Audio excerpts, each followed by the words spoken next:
Our next presenter will be the first CERIAS Tech Talk.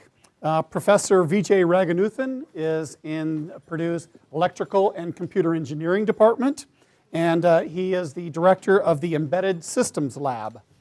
Vijay?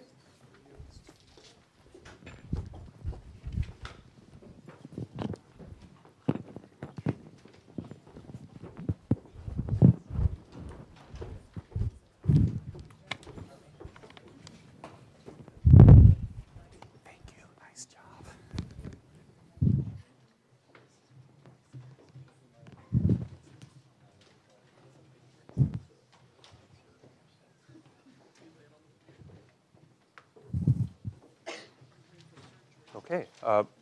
Thank you very much, Joe. I realize it's the middle of the afternoon, so many of you are probably getting desperate for coffee. So I'll try to keep this short and also try to get us back on schedule. Let me start with a quick disclaimer. I'm not a security guy. I design embedded systems. I design hardware and software for embedded and mobile systems. I've been doing a little bit of work in security lately with several of my colleagues, both at Purdue as well as some collaborators out at Princeton. So I'll, over the next 10 or 15 minutes, I'll try to give you a very quick tour through some of the work we've done and some of the considerations motivating some of the stuff that we do. How many of you have either watched or heard of the TV show or the TV series Homeland? Right? So lots of hands going up. And if you recall, many years ago that on Homeland, there was on one of these episodes, the following scenario was depicted: how the implantable medical device, in particular the pacemaker that was implanted in a person, could be used to and could be hacked and taken over in order to deliver essentially a lethal electrical jolt to the person's heart, leading to an assassination. In this particular case, this person was a high-ranking politician. Right? And while that was the stuff of fantasy, here's a true story.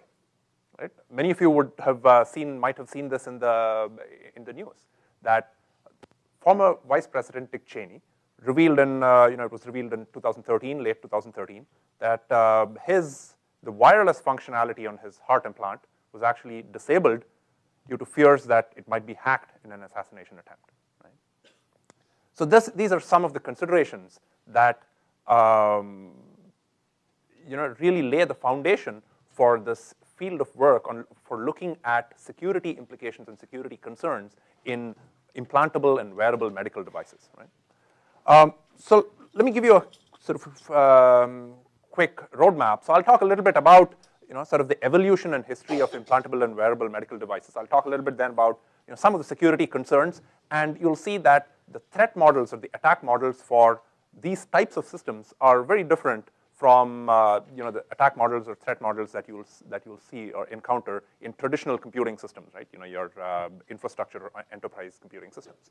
And I'll give you an overview of two solutions that my collaborators and my group have developed. One of them called MedMon and the other called Secure Vibe, which really address different aspects of the security problem for implantable and wearable medical devices. Right? And be a very sort of a high-level overview, and I'll leave you with some pointers in case you're interested in looking up this work for more information. So just to start off with, in terms of a brief history of the evolution of implantable and wearable medical devices. Well, the first implantable, and let's take a particular, it all started off with pacemakers. The first pacemakers were not implantable at all. In fact, there were these big, back in the 1920s, there were these big external devices. So can you imagine that was a pacemaker, and it had to be sort of hand cranked. And that was how this entire field started, right? And a few decades later, 1950s, there was the first portable version, well, much smaller than this, something that a person can wear around their neck, around a lanyard. And then there were a few key inflection points in the evolution of these medical devices since then, right? So the first inflection point was, the jump between external devices into actually these devices becoming implantable, right? So around 1950, late 1950s, early 1960s, you started seeing the first implantable devices or pacemakers coming about. Then there was a second very key inflection point, which was in late 70s, which was the fact that these devices, now implantable devices, people realized that once you put them in, right, they wanted some way of being able to communicate with it. So you started seeing the first implantable devices that had RF telemetry or wireless communication abilities in them. Right?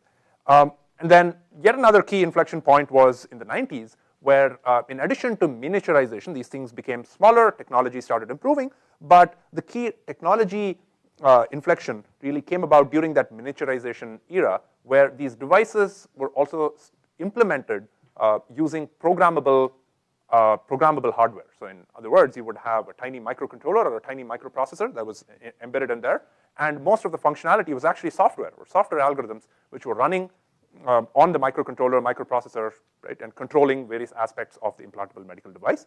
And of late, it's not just pacemakers, right? You're seeing an increasing diversity of different types of implantable medical devices, wearable medical devices, and so on and so forth, to the point where today there's lots and lots of different types of medical devices that people could have implanted in them, ranging from simple things like pacemakers and defibrillators to insulin pumps. That's another very popular category.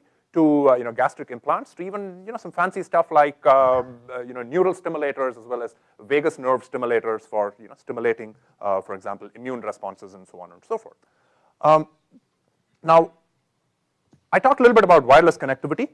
Why would one possibly require wireless connectivity in these devices? After all, once you put these in, these are fixed function devices. If you want a pacemaker, it does one thing, it does only one thing. Why would you need wireless communication ability? Well, it turns out for several different reasons.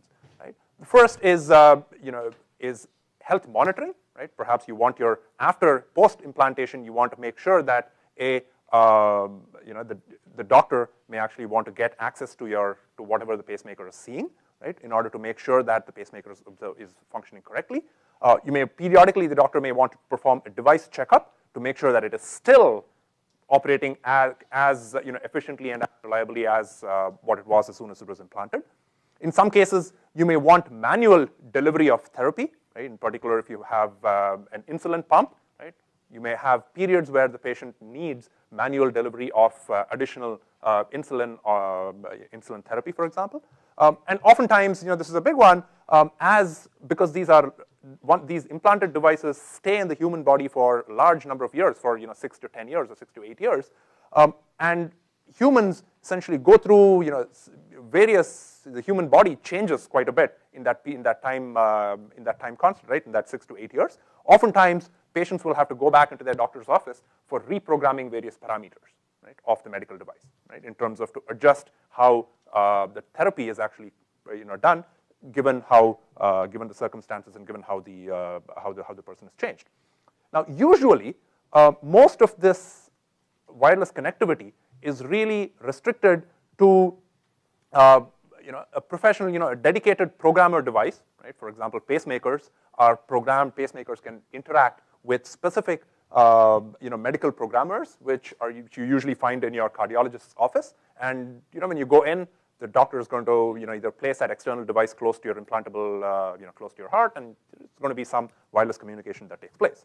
Increasingly of late, given the explosion in mobile computing and personal mobile devices, right? So things like smartphones, things like all of your Apple Watches and other types of smartwatches, there's an increasing interest to even using personal mobile devices in order to empower and enable end users to actually be able to communicate with their own implantable medical devices, so that patients and users can keep track of their the functioning of their implantable medical devices by themselves, without having to go all the way to a doctor's office if you suspect that something is wrong with your device. Right? So that's the goal. Now, of course, what's the big showstopper in all of this stuff? Right? Clearly, right, security plays a very, very key role in enabling this vision. Right? In particular, note that there's the flow of data from an implantable device to an external device, whether it is a smartphone or whether it's a doctor's professional external medical device, is bidirectional. right? In one case, for things like health monitoring or device checkup, right, usually the flow of data is, or in terms of the connectivity, is from inside the body to outside. Right? So you want to extract some data about the device, and that gets transmitted to an external device in order to verify functionality. And whereas with some of the other things that you're doing, for example, if you're doing manual delivery of therapy or you're reprogramming parameters, there's actually some data which the external device transmits into the implantable medical device in order to adjust its operation, right? So there's data which is flowing in both ways. And security concerns can really address, can really impact both, both of these aspects. For example, if the data which is coming out of the medical device is compromised, that can, of course, lead to an invasion of privacy, right? Your sensitive health data, or even the fact that you have a medical device implanted in you, right, could now be leaked out, right? And so that's, there's some privacy issues, very serious privacy issues there. But perhaps even more scary is if somebody can actually tamper with the data going into your device, right, that's when there's now the possibility of somebody influencing, right, and hacking your, your medical device and causing it to perform unsafe operations. So instead of hacking your computer, right, just imagine if somebody hacks your pacemaker, right? You're talking about security at a completely different level here. And this stuff is really not the, the stuff of fiction. It's been demonstrated. These attacks on implantable medical devices have been demonstrated by several researchers now for, almost the past 5 or 6 years. Just showing you a few examples. So for example, in January 2008, one of the earliest attacks, there was a group of folks from the University of Massachusetts and the University of Washington, this was Kevin Fu's group, who published papers describing attacks in a lab setting on pacemakers and implantable cardiac defibrillators. In March 2008, there was another, and this was big news, where there were hackers that took over, that used malicious JavaScript code to, perform a security attack on a website of the Epilepsy Foundation, right, in order to now start, for users, when users went to their website, they started seeing all of these flashy, bright flashing colors and bright animations, and that actually triggered migraines and epileptic seizures in a whole bunch of patients, right? And this was, big news back then in 2008. Even more sensationally, there was a lot of stuff, in the 2011 to 2012 timeframe, where in August 2011, Jay Radcliffe at Black Hat in 2011, Jay Radcliffe, who was a security researcher, he was a diabetic himself. He gave a live demo where he stepped on stage at Black Hat and actually hacked into his own insulin pump live, right? So that was sort of the first, big public demonstration of, an actual attack, right, against one of these devices. And in this particular case, due to a series of circumstances, the medical device manufacturer was also named. It turned out to be one of Medtronic's insulin pumps. And then subsequently, there was a lot of work that was done by a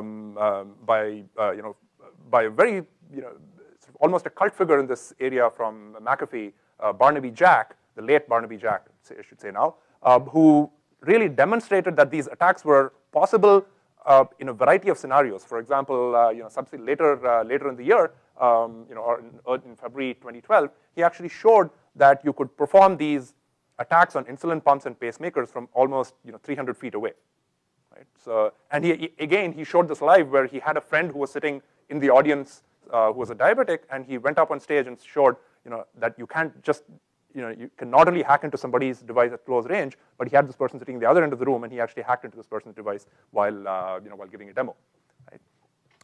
And of course, the news in 2013. Right? So this is not the stuff of fiction, but very real and very critical security concerns, which prompted in 2013 the FDA to actually issue an official warning to the manufacturers of medical devices and hospitals about the security threats with respect to implantable medical devices, right?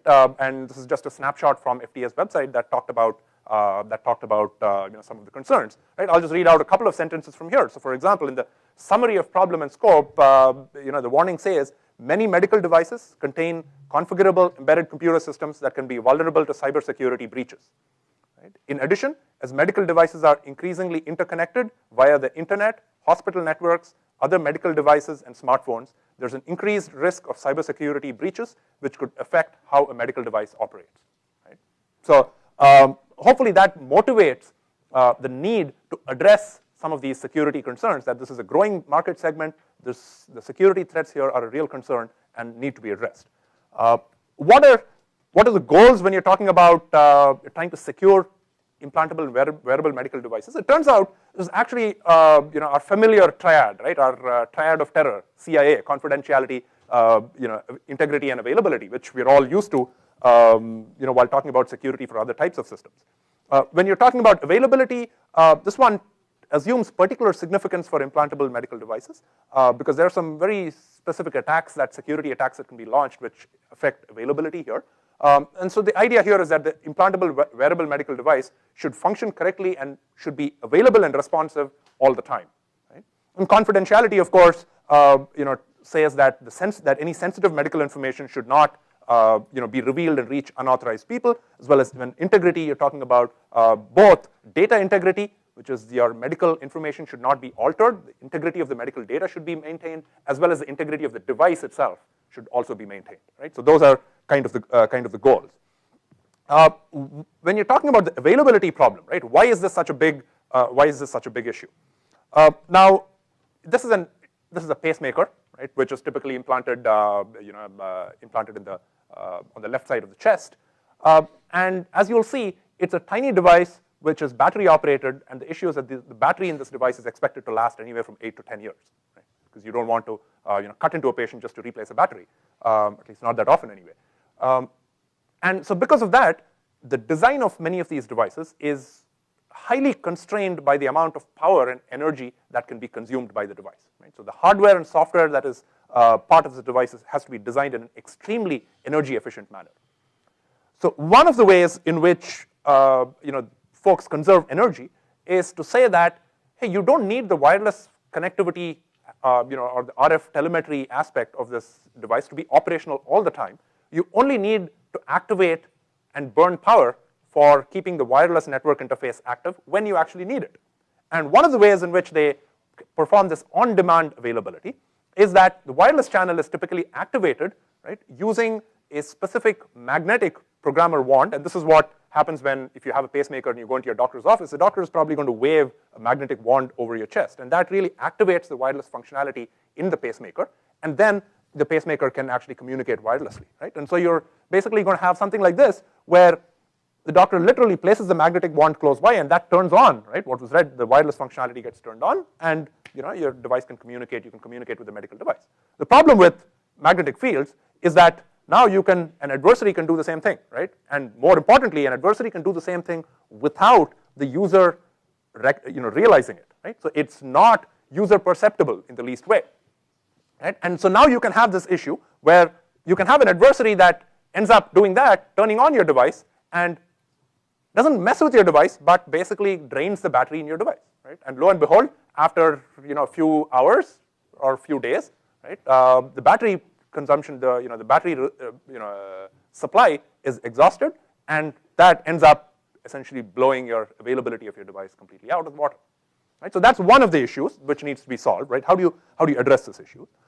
The second problem with implantable medical devices is, unfortunately, they're still in the Stone Age as far as functional security mechanisms are concerned. If you actually look at some of the encryption techniques that are used, as Jay Radcliffe and Barnaby Jack showed, there really is nothing, and this is really a shocker, there really is nothing in there which would qualify as a really modern encryption algorithm, right, in terms to secure your data, right, to encrypt your data.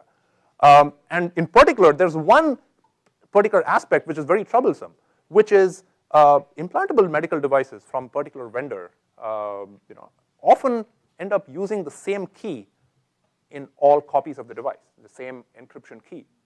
Right? Now, if you're working in security, you realize that, what the hell, right? That's going to be your first response, right? And why do they do this? It's really because of the difficulty of coming up with a very safe as well as efficient and scalable approach for key distribution. Right? How do you, if you now have these different keys, public key cryptography is really ruled out in these devices because of the resource constraints. So you want symmetric key cryptography, but then you have the problem of how are you going to distribute all of these keys and manage all of these keys, right? And it's really these key establishment mechanisms or lack of ability to establish keys in a scalable manner, which ends up in design choices such as these, right? And because of this, what you're now going to have is either secure medical data being leaked out or the possibility of an adversary being able to mess with your device by causing some unsafe operation, right? And so that ends up affecting both integrity as well as confidentiality. And because of this, there's really a variety of risks these threats or these compromises in availability, confidentiality, and integrity really manifest as different types of threats on these implantable and wearable medical devices. Right? So hopefully that motivated the problem as well as some of the concrete manifestations that the problem takes. I'll briefly talk about two technologies that that we have been looking at recently over the past few years, which tries to address sort of a subset, at least a first cut at a solution for a subset of these problems. And there are two technologies that we've developed. The first one is called MedMon, really stands for medical monitor, which really is the concept of an external monitoring device which can be used to observe and monitor any communication attempts at the wireless channel that an implantable medical device has with an external device such as a smartphone or as a programmer, and try to protect that communication in a very specific way. And the second technology that we've developed, which is Secure Vibe, really addresses this key establishment problem, right? Which is this problem that, well, how do you really exchange, how do you establish a shared cryptographic key between an implantable, already implanted medical device and an external device, right? And there we call it Secure Vibe because we use this idea of what we call a secure side channel. And in this particular case, you'll see that the secure side channel is going to be based on vibration, right? In order to establish, and we'll use this secure side channel to establish a cryptographic key. So let me talk a little bit about MedMon. And this was really in the context, for example, of an insulin pump, let's say. And this was one of the systems that a couple of my colleagues demonstrated a security attack on. So this is an insulin pump which has 3 different components. Right? There is a continuous glucose monitor which monitors your glucose level in your blood, and that is wirelessly communicates with a control unit, right? And this is the actual pump which is going to be injecting insulin, an appropriate amount of insulin. And there's also a remote control, right, which is also going to be communicating wirelessly to the insulin pump in order to either inject an appropriate amount of insulin into your blood. Right? Now, one of the issues, like we said, is because of this poor functional security mechanisms inbuilt in here, right? You can now have a hacker, right, either snoop or eavesdrop on your device, eavesdrop on the communication, or can actually actively send commands, right, to the insulin pump and cause the insulin pump to actually inject either a lower dose of insulin or a higher dose of insulin, right? And I'll give you some pointers towards the end of the presentation where there are some papers that we published that talks about how such an attack can be constructed, and we demonstrated such an attack. Right? Now MedMon is a technology which really is meant to conceptually be an external medical device, right, which is meant to act as a shield to protect this entire sphere of communication. Well, what does MedMon do? MedMon does a few different things in order to detect anomalies. It has some features where it does physical anomaly detection. So for example, the MedMon device can do things like if it observes a wireless signal, right, because the MedMon device is intended to be very close to the implantable medical device. It's hanging around your neck, and it's protecting a pacemaker which is a few tens of centimeters away from it. It can do things like signal strength analysis. It can do signal direction analysis. It can do signal timing, essentially using physical layer information of the wireless communication channel in order to detect any anomalies that, hey, there's this, my external device or the insulin pump is here, whereas I'm getting a wireless signal which is directional in the other direction. So this is likely going to be a security threat, right? This is likely coming from an unauthorized device which is trying to send my medical device a command, right? And it can also do things like behavioral anomaly detection, where you're checking for you're checking ranges of values, you're checking the rates of change at which these external devices are asking the insulin pump to inject insulin, and so on and so forth, right? And what do you do once you do all of this monitoring? Well, you can do 2 things, right? One is once MedMon realizes that there's something going on, right, MedMon can either issue an audible or some kind of alert to the user. The MedMon prototype that we've developed also has an ability to actually perform an active defense against some of these attacks. For example, we've built jamming technology into the MedMon prototype, where once MedMon realizes that there's an external device which is unauthorized, which is trying to communicate with your insulin pump, MedMon also has a transmitter, RF transmitter, which can jam the communication and make sure that that external command does not successfully go through. Right? We actually constructed a prototype, and this was an interesting story. It turns out, when we wanted to do our experiments, the first question was, how do we get our hands on a medical device? Right? And it turns out, if you want to get something like an insulin pump, you need a doctor's prescription. You actually need to be a diabetic, and so on and so forth. Right?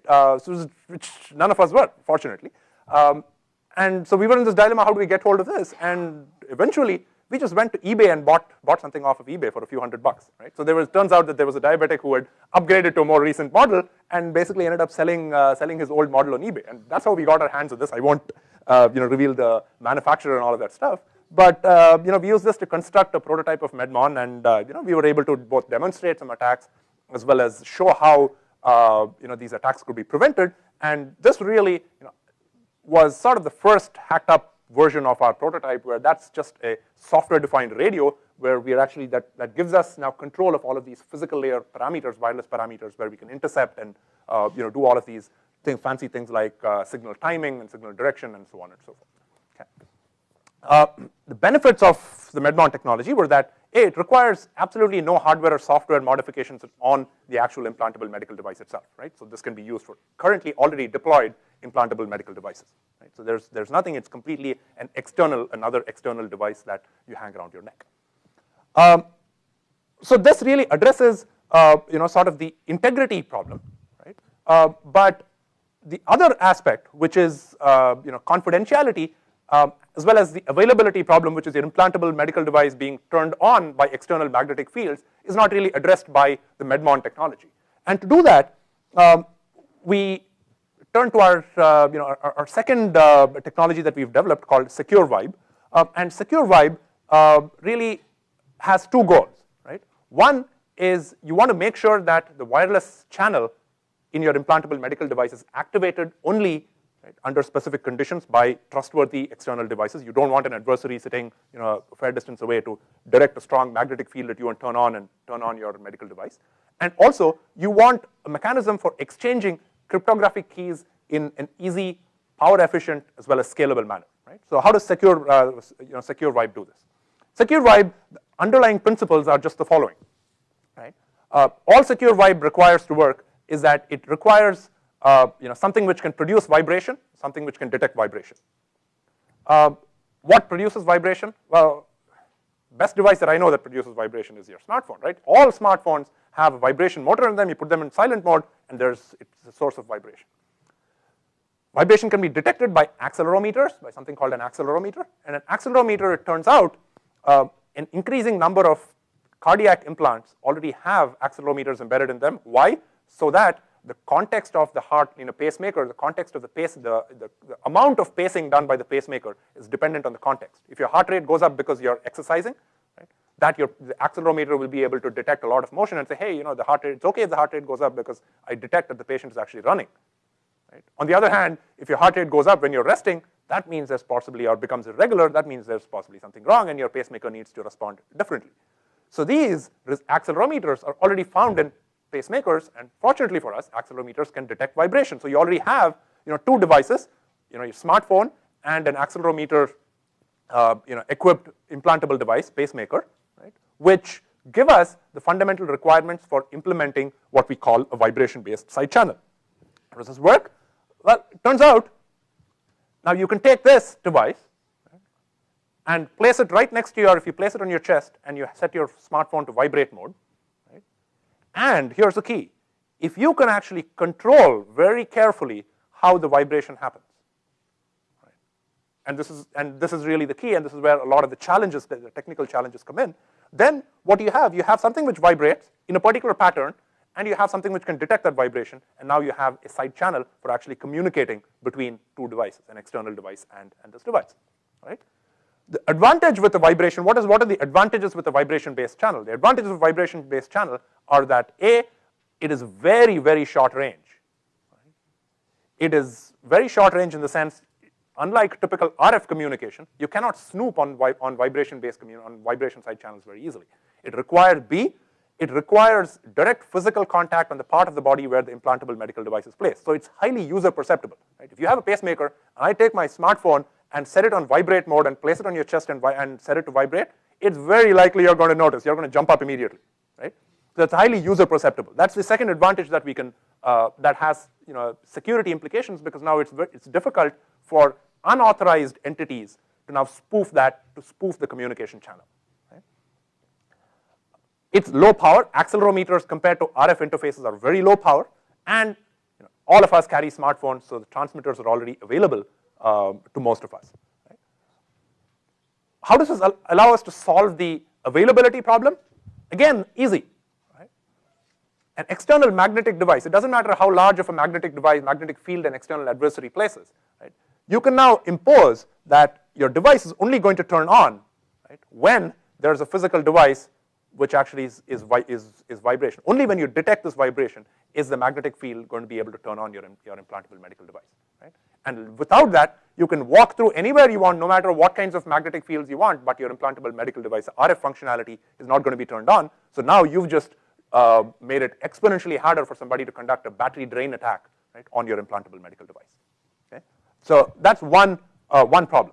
But then how do we solve the key agreement problem? And this is where things get really interesting, because now you can take a pattern, you can take a cryptographic key, which is nothing but a sequence of zeros and ones, and you can encode that into a sequence of vibration patterns. Right? And you can then place your cell phone right next to your implantable medical device, and you can transmit that sequence by simply doing this. Right? Vibrate for a 1, don't vibrate for a 0. And you do that, and you've now transmitted a key from the external device to the implantable medical device. If only things were this easy, right? The problem, of course, is the vibration that the vibration motors produce on cell phones is really crappy. So if this is a signal that you want to transmit, which is a 1, 0, 0 sequence of zeros, there's a 1, there's some zeros, there's some ones and some zeros. And if you look at the waveform, the vibration waveform that's produced by the vibration motor, it kind of looks like this. That's the ideal thing that you want, vibration that you want. Vibration, no vibration, vibration, no vibration. But you're going to get something like this, which is weird. And what is the consequence of this? Well, the consequence of this is just that, well, this is a communication channel. If you think back to your regular how communication channel works, this is a communication channel which is really crappy in terms of its signal-to-noise ratio. Right? And so you have something which is not clean, and therefore you're going to have effectively bit errors in the communication. Right? And so what the medical device sees in terms of the bit patterns, ones and zeros, is probably not going to be exactly the same as what the external device tried to communicate with it. Right? But now this is a catch-22, because you want both devices to agree on the same key. But if the key that the external device tries to transmit to the medical device is interpreted with a few bit flips here and there, the key that the implantable medical device is going to recognize is going to be completely different.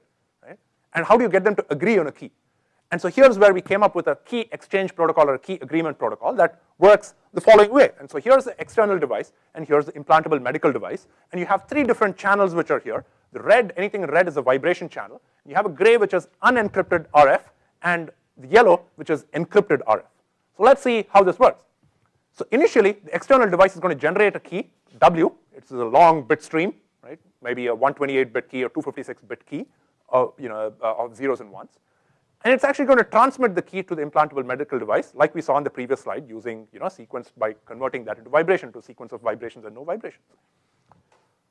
Implantable medical device is going to receive the key W prime, which may or may not be the same key as W. Right? It may be W minus a few bit flips. Right? And the bit flips, it turns out, right, can be easily identified, because the places where the bit flips occur, right, are going to be locations where the implantable medical device has difficulty in decoding exactly what bit was transmitted. It turns out there are some bits, if you have a sequence of ones, which is vibrate, vibrate, vibrate, vibrate, vibrate, right, implantable medical device is going to see a sequence of vibrations, and then it's going to realize, okay, these are all ones. but it's really these changes from 1 to 0 and then back quickly to 1. That's where the device gets confused. Nice thing is you can identify the locations of those bits. Right? Let's say bit position in your 256-bit key, there's bit position 5, bit position 11, bit position 25, which are ambiguous, right? Which the implantable medical device is not sure. What does the device do? The device is now going to make random guesses at those locations. So if you have 5 bits which are ambiguous, the implantable medical device is going to say, okay, bit 0, I'm going to assume that it's a 0. Bit 1, the second position I'm going to assume is a 1. It makes a series of 0s and 1 guesses. And that it just assumes to be the key. What does it do? It transmits over an unencrypted RF channel just the locations of these ambiguous bits. Right? So if you have a 256-bit key, it says, well, bit position 5, I'm not sure about bit position 5, 11, 21, and 132. Right? By doing this, you're not revealing any part of the key. Right? You're not revealing if those bits are a 0 or 1. You're just saying that certain bit locations are ambiguous. So if you do a security analysis, you'll find that you're not really revealing anything about the key. What can the external device do? Now, the external device, you can push all of the burden onto the external device, and they have the external device say that, well, if there are 5 ambiguous bits, there's going to be, two possibilities for each of those bits. So there's going to be 2 to the 5 combinations, right, of possible keys. And the external device can just do a simple brute force, right, estimate of all of those 2 to the 5 possibilities, and then right, there's a specific confirm message which is encrypted using this W prime, which is the selection that the implantable medical device did, and transmit of that encrypted message that the external device can now try to decrypt that external message using each one of those 32 possibilities, and one of them is going to match. It's going to find a specific keyword in there, and it's going to say, okay, that really is the key which the implantable medical device, this is the W prime that the implantable medical device really decoded, and the external device is now going to start using that key. And so now the device, external device and the internal device have now agreed on a shared key. Right? And you can start your regular encrypted communication in that particular way. Right? Now there's an example in here. I'll quickly run through, but it should be fair. For example, if the key that the external device picks is 1011, it tries to transmit that using the vibration channel. The implantable medical device is ambiguous about these 2 bits. It makes random guesses, and it says, well, I'm going to assume this bit is a 1 and that bit is a 0. It's now going to transmit saying bit position 2 and 3, I don't know, not sure about, right? And it's going to send that to the external device. External device is now going to say, okay, these are the 4 possibilities. If those 2 bits are ambiguous, the 4 possibilities for the key. External device is now going to encrypt the message using 1101, which is its key. And the external device can decrypt that using all 4 of these keys, see which one actually matches, and it can decide that, okay, 1101 is the key using which I'm able to decrypt this message and make sense of the content of the payload, and therefore it's going to settle on 1101 as the shared key. Right? So now this is a mechanism, right, a key exchange protocol, by which you can use this vibration channel, an imperfect vibration channel, to actually exchange and communicate between an external device and an implantable medical device. We've constructed a prototype of Secure Vibe and tested it out using an ex vivo experiment. This is sort of representative of the human body. There's a layer of beef, and there's a layer of bacon, and the implantable to show the skin, and the implantable medical device is kind of placed there. Right now, I'm actually really surprised I'm presenting this. For the record, I'm a vegetarian, so my students were running these experiments, and I said, knock yourself out. Just don't make me run the experiments, right? And we actually showed a whole bunch of experiments how this actually works. We're able to construct we're able to conduct key exchanges successfully at a reasonable bit rate, right? Using external devices, using a commodity Android smartphone and an implantable medical device like this. Right? I'll leave you with just one aspect. Now, it's not the entire story.